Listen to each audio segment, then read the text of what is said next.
setelah kita jalani apa gitu ternyata asik kayak.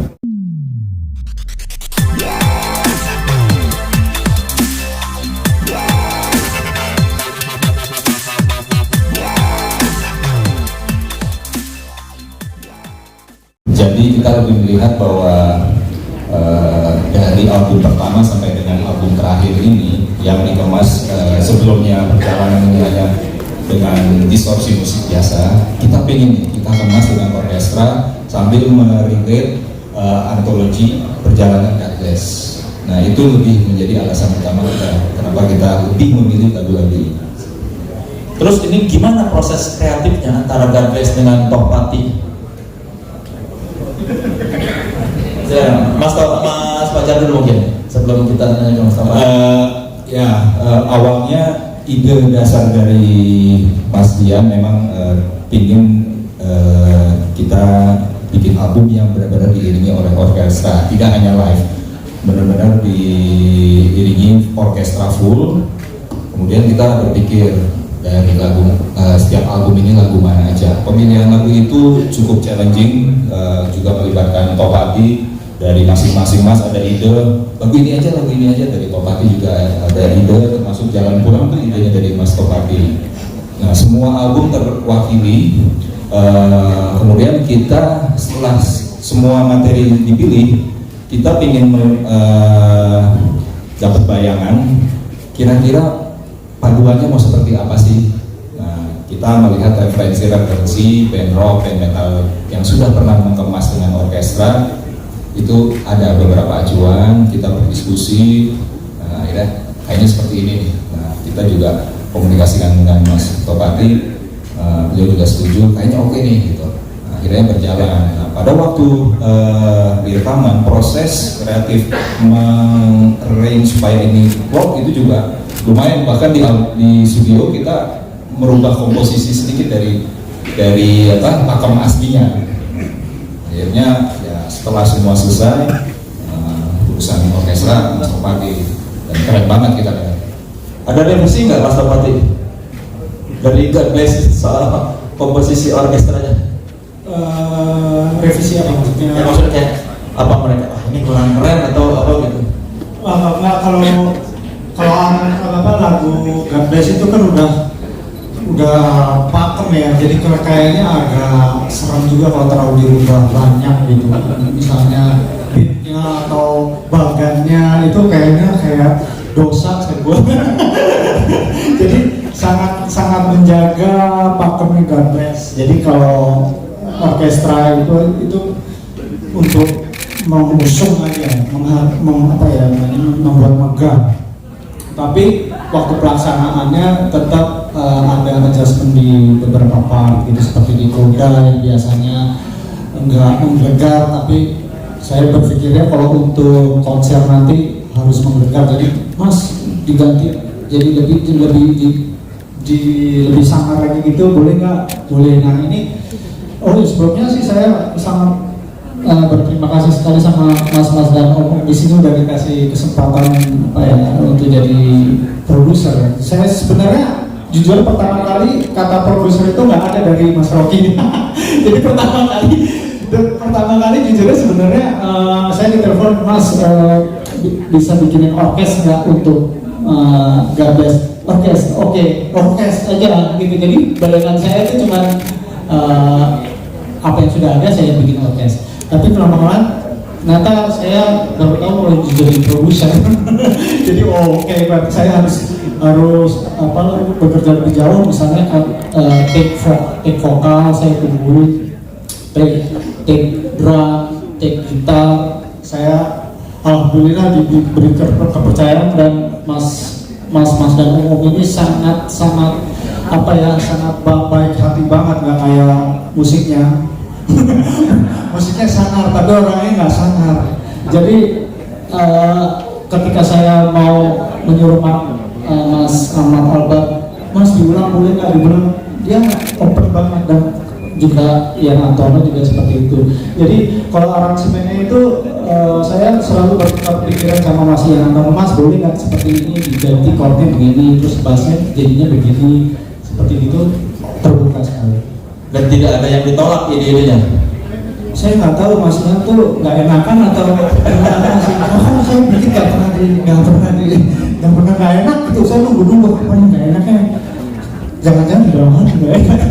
Coba jujur Om Ian, gimana kemarin? Ada sih. Enggak, cuma kerja sama saya sama Tepati bagus, enak kok, enak. Kadang saya bilang kalau kelebihan kita hapus aja nggak apa-apa, nggak apa-apa. Dan banyak yang kotor yang emang terkadang dirubah dikit ya, dipanjang, kehidupan itu apa, interludnya itu dipanjang. Ya, itu bagus banget. Tapi ikhlas Om Ian menerimanya. Oh, justru saya belajar itu.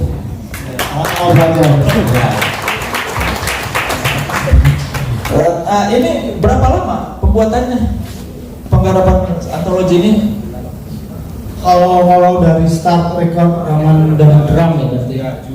Juli kita take musik dasar, sebelum take musik dasar drum itu tentunya workshop ada mungkin setahun lebih ya. Kalau sampai rilis, sebenarnya mixing terakhir mastering ya kira-kira 2 bulan lalu. Itu bahkan sampai mixing itu lama Mas. Kita bolak-balik revisi. Intinya jangan sampai orkestranya sudah megah sekali, jangan sampai God Bless-nya ini sendiri terkesan seperti band pengiring saja. Jadi dagingnya waktu itu diperbaiki sedikit, jadi itu tuh yang cukup challenging di proses mixing. Bagaimana rasanya mengarahkan legend ini buat rekaman? Pertama deg-degan, tapi lama-lama bingung kok nggak protes. Saya nunggu diprotes, tapi ada sih protesan dari Mas Ian karena kan Mas Ian kan produser handal tahun 90-an kan hitmaker, produser yang menelurkan. Jadi saya mesti jaga-jaga seleranya beliau gitu. Gimana supaya kolaborasinya sama aku pas gitu. Karena aku nggak mau di sini sebagai produser egonya sendiri gitu. Saya cuma mensupport kayak muak-muak gitu aja. Lagunya gimana? Mengoles aja gitu. Karena aslinya emang udah legend gitu loh. Kadang-kadang malah orang berpikir takutnya terlalu dirubah-rubah, orang kecewa seperti itu. Tapi memang dari God Bless harapannya seperti itu, jangan dirubah banyak, atau memang sebetulnya kok ini Topati nggak ngasih terlalu banyak perubahan ya? Ya kalau menurut saya dasar dari God Bless itu tetap nonjol. Dan setelah saya dengarkan setelah mastering, ya emang saya seperti yang kita harapin semua. Bagus sih. Bagaimana rasanya Bapak merekam ulang lagu-lagu yang udah puluhan tahun lalu direkam? Coba satu-satu dari Om Ye dulu deh. Ya awalnya sih agak kaku juga buat saya bersama orkestra ini semua lagu-lagunya. Tapi setelah kita jalani gitu ternyata asik kayak seru, dan banyak sekali masukan dari Mas Topati juga buat kita ya.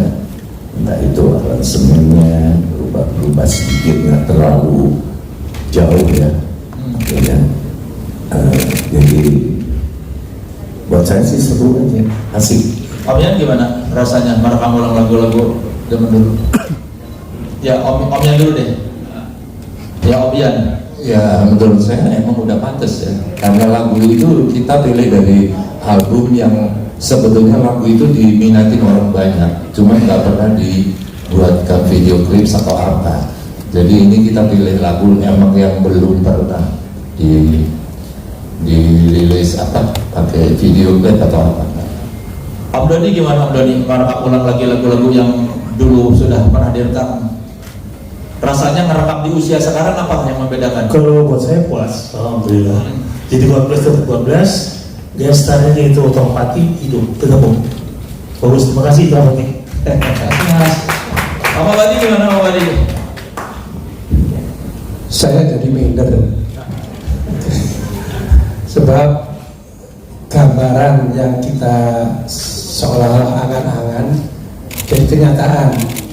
Sebab saya sebetulnya kan asisten dari Mas Jan. Ini posisi saya ya.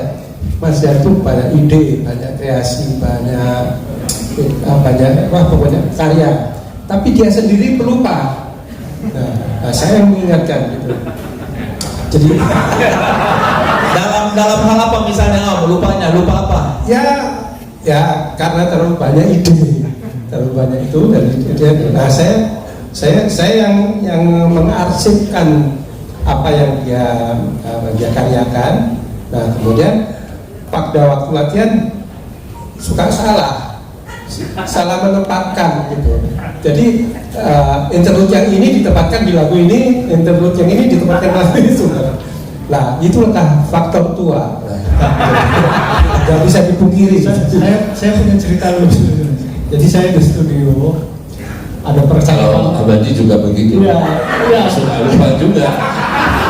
Yang ini malah mengingat yang ini malah mengingat yang itu. Kenapa nggak kalian mengingat punya diri sendiri aja? Jadi Om Abadi pernah sempat, yang kenapa lagu itu ntar direkam lagi. Terus Mas Ian bilang itu udah rilis udah rilis. Om Abadi lupa kalau lagunya udah rilis. Ternyata itulah kekompakan kita, saling mengingatkan kelupaan. Lagu sendiri lupa loh.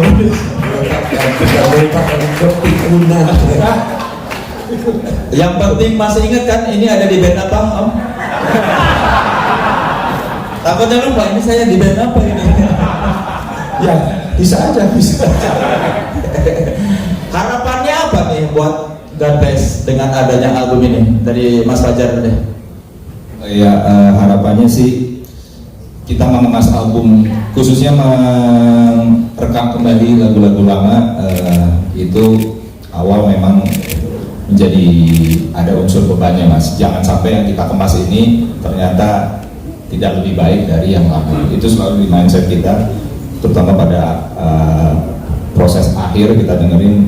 Jangan sampai dianggap kendor nih dari yang lagu aslinya, kehidupan yang begitu menetap di album Semut Hitam. Jangan sampai kita jadi turun gitu ya. Tapi syukurnya dengan adanya balutan orkestra dari Mas Topati, memang unsur megah ini yang menambah rekaman baru dari lagu-lagu lama ini menjadi lebih.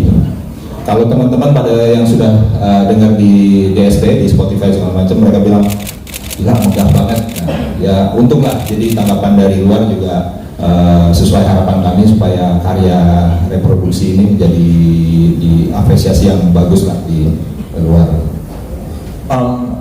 Apa harapannya buat album antologi ini? Ya, yang jelas artinya saya mensyukuri di umur-umur yang udah kepala 7 nih kita sebagian, artinya masih bisa berkarya dan tampil merayakan 50 tahun. Itu yang saya syukuri, dan mudah-mudahan ini menjadi spirit buat kita dan juga masukan untuk generasi-generasi yang muda bahwa semua bisa asal kita mampu. Luar biasa. Boleh tepuk tangan dulu. Om Yan, apa Om Yan? Album ini harapannya buat Om Yan? Album ini apa harapannya buat Om Yan? Ya mudah-mudahan di album ini kita bisa turun nggak hanya di Jakarta ya, jadi dengan orkestra ini, jadi bisa ke kota-kota kecil dengan membawa grup yang seperti kayak begini dengan orkestra itu. Oke. Om Doni? Saya hampir sama dia bahwa hasil karya telah berjalan 4 generasi, 70, 80, 90, dan 2000. Kemudian itu sudah menjadi baku, lagu-lagunya sudah diterima oleh masyarakat, diperkuat oleh Topati dengan warna orkestra. Terima kasih sekali lagi buat Topati. Om Abadi gimana Om Abadi? Ya, namanya juga periode terakhir ya. Jadi, jadi sedih nih Om. bukan Maksudnya Jokowi. Maksudnya periode akhir itu baru tanah apa gimana? Tidak usah dibahas juga, kami sudah tahu. Periode terakhir kita semangat terus ya. redaksinya kurang tepat, tapi pasti udah tahu lah ya.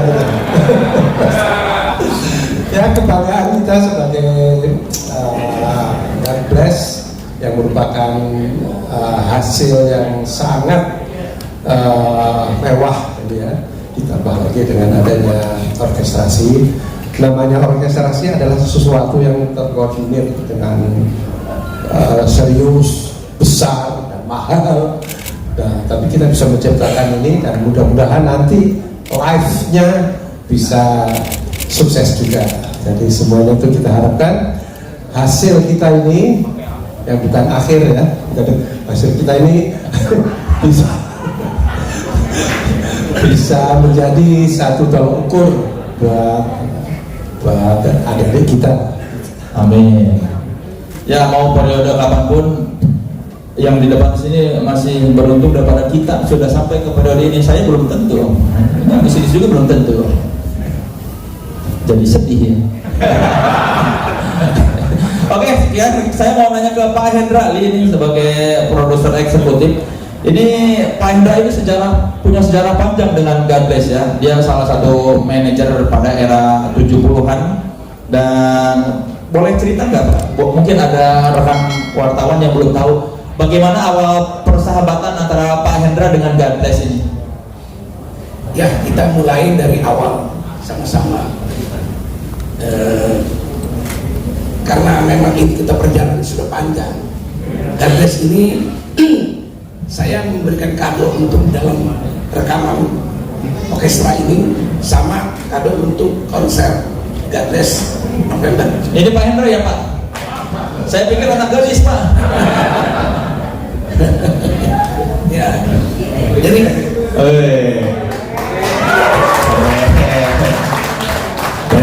Preman banget.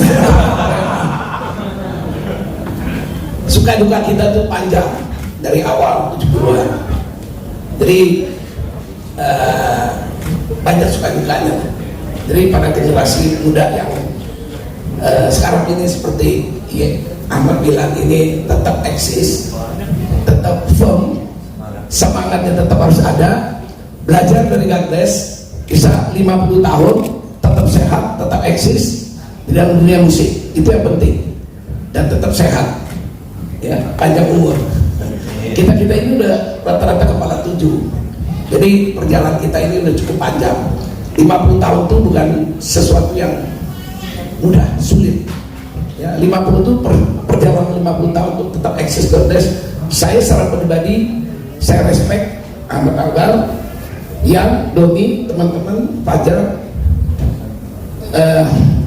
Abadi, itu kompak, tetap kompak. Ini perjalanan yang sangat panjang dan sangat sulit. Kita bisa jalani sampai 50 tahun, amazing, sangat amazing sekali, luar biasa, mempertahankan musik hard rocknya dengan firm yang benar. Itu makanya saya dalam melakukan produser untuk rekaman ini, orkestra yang ditangani oleh Topati, mudah-mudahan mempunyai sesuatu yang kedepannya luar biasa. Nah, kita bisa lihat nanti di konser 10 November. Kebetulan saya sekaligus menjadi produsernya untuk membuktikan 50 tahun ini God Bless patut ditonton, harus ditonton, lain dari yang lain. Itu aja. Terima kasih. Gimana Pak bisa kerjasama lagi dengan God Bless setelah sekian lama mungkin tidak kerjasama dan sekarang diajak jadi produser eksekutif? Ceritanya gimana? Kita sama God Bless itu udah keluarga besar, bukan siapa-siapa. Artinya selalu kita tetap kumpul keluarga besar. Jadi ya ini yang saya bilang, dalam 50 tahun ini kan sesuatu yang sakral. Yang 50 tahun itu berat itu. Kita tunggu sampai 50 tahun itu nggak gampang gitu ya. Kita kan ya namanya dalam perjalanan banyak suka dukanya ya kan. Kita juga harus tetap eksis, sehat mas. Kalau kita bisa tempuh sampai 50 tahun ini, satu sesuatu yang luar biasa. Kita tetap kompak, kita keluarga besar. Itu aja. Kalau buat Pak Hendra apa arti album antologi ini? Wah, kalau saya bilang ini ya saya nggak bisa memuji diri sendiri ya, itu luar biasa. Nanti didengerin lagunya, mempunyai roh. Kalau lagu ini itu punya roh, didengerin aja, pakai hati, pakai perasaan, itu luar biasa. Sulit kita kemukakan, didengerin aja. Itu. Apalagi pakai speaker yang bagus ya. Kayak tadi. Pak Hendra pasti speakernya bagus di rumah ya. Sebagai mata Elang Production pasti sound system di rumah bagus ya. Buat orang aja bagus, apalagi buat diri sendiri ya. Kita perlu diketahui, bukannya untuk kita sombong atau apa. Kita berjalan tuh dari pertama tampil bersama di Purple Super Group Dunia. Itu kita udah punya peralatan sendiri. Waktu membuka di Jakarta itu?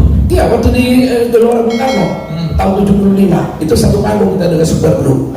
Dan itu kita memakai sound system sendiri. Waktu itu kita masih soundnya merek Altec Benzing, JBL, dan sebagian kita bikin sendiri karena kita nggak mampu beli semua kan. Nah, masih buat itulah. Jadi akal-akalan lah. Yang penting kita berani tampil satu panggung dengan Super Group Dunia. Begitupun lighting kita juga bikin sendiri. Itu 75. Mumpung lagi membahas di Purple, katanya kan harusnya God Bless itu 2 kali ya manggungnya yang ya. Enggak, bukan yang di Jakarta. Di Jakarta yang pertama kali di Purple kesini kan harusnya 2 hari. Ya. Terus jadinya 1 hari, itu karena faktor teknis ya. Begini, kita main 2 malam 4 dan 5 Desember 75. Tapi pada waktu kita rapat di Tropicana EM, kita sudah confirm, jadi sama-sama setting alat di Purple dan kita. Tapi ternyata di Purple alatnya nggak bisa keluar, karena kita pakai Boeing 737 pertama di alat mendarat. Itu ada kesulitan keluar, sehingga alat-alatnya baru bisa disetting udah sore. Jadi kita nggak kebagian setting. Setelah selesai baru kita harus setting, penonton udah dobrak masuk. Nah di situ kita lihat nggak mungkin, saya baru yang paling bertanggung jawab. Kalau penonton sudah masuk, kita baru setting apa katanya. Maaf, nanti dia bilang dasar band Melayu gini hari baru kotak-katik, sama susah kita. Nah di situ saya harus berani ambil satu sikap, stop, turun alat. Nah hak malam itu kita udah putusin, kita nggak mau juga hari 2. Tapi waktu itu almarhum Ben Sleo itu maksa malam kedua harus main. Saya bilang saya nggak bisa, putusin. Ben Sleo bilang ya ke anak-anak. Nah anak-anak ini semua mau bermain hari kedua. Kalau saya nggak mau, karena saya merasa udah terzolimi ya. Jadi hari kedua main, yang anak-anak Doni putusin harus main. Jadi hari 2 kita main. Sebetulnya memang dia super group, tapi tetap namanya super group pasti ada trik-trik yang mereka nggak mau kita tampil secara utuh. Jadi kita punya operator sound juga mereka yang kuasai. Speaker mereka nggak mau, harus digabung. Jadi kita punya sound kasihan. Jadi anak-anak kalau nyanyi kontrol kita tuh nggak bisa dengar. Nah itulah super group, tetap ada ininya. Jadi kita mau hari kedua kita bermain. Kita main apa adanya. Sebetulnya God Bless itu menolak main tadinya ya, cuma gara-gara almarhum Ben Sleo meminta main jadi naik. Yes, betul. Jadi Ben Sleo itu maksa harus main dan anak-anak putusin harus bermain. Waktu itu promotornya Deddy Sapri, dan Deddy Sapri itu Aktuil ya. Aktuil, dan maaf ya bukan ngomong. Kenapa kita nggak main? Saya pikir 2 karena Deddy Sapri itu marah. Dia bilang dasar maaf nih, dasar band Melayu gini hari begini-begini pokoknya kurang enak lah. Saya bilang saya marah juga. Saya bilang kita udah memang benar, dia juga bilang dari pagi nggak makan, tapi dia bilang nggak percaya nggak makan. Kan kita juga stres kan, satu panggung sama super itu masih stres juga, benar kan? Ya kita harus jujur kan. Nah tapi pada udah stres, penonton jeblok baru disuruh pasang, kita tambah stres kita. Nggak mungkin tidak bisa main, mental kita juga down kan. Nah saya berpikir cepat gitu, saya nggak mau berpikir lambat. Turun, kita nggak mau main. Emang itu ada putusan yang sangat berani gitu. Dan promotor nggak ngizinin God Bless ngeset duluan ya sebelum alat di Purple masuk. Nggak bisa, harus dipapel dulu. Padahal waktu rapat di Tropicana kita sama-sama setting gitu, tapi ternyata enggak, kita nggak boleh. Itu. Jadi itu pengalaman pahit kita bersatu panggung, tapi sebelum memang dipapel zaman itu memang dia top dunia, sangat luar biasa. Bisa satu panggung, ini satu kebanggaan sih. Gitu.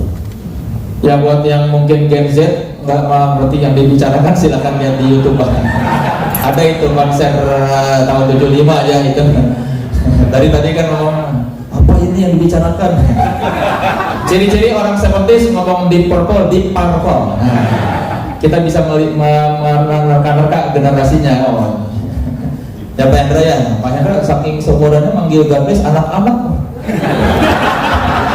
Kita kayak, aduh nggak pantas ya sebenarnya. Tapi iya. Terima kasih, boleh tepukan buat Pak Hendra. Mas Topati, orkestra banyak di kita. Kenapa ngajak pemain dari Cekoslovakia yaitu Czech apa dibacanya Czech Symphony Orchestra?